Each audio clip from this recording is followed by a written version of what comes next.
بسم اللہ الرحمن الرحیم۔ یہ توحیدخالص.com کی پیشکش مختلف پتھروں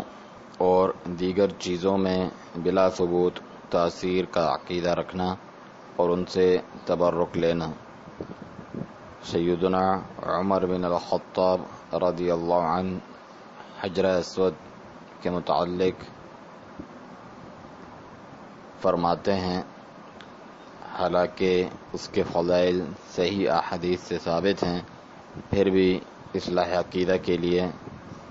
فرمایا،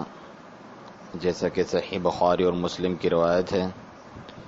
انی اعلم انک حجر، بے شک میں جانتا ہوں کہ تو ایک پتھر ہی ہے، لا تضر ولا تنفع، نہ کوئی نفع دے سکتا ہے اور نہ نقصان، ولولا انی رأیت النبی صلی اللہ علیہ وسلم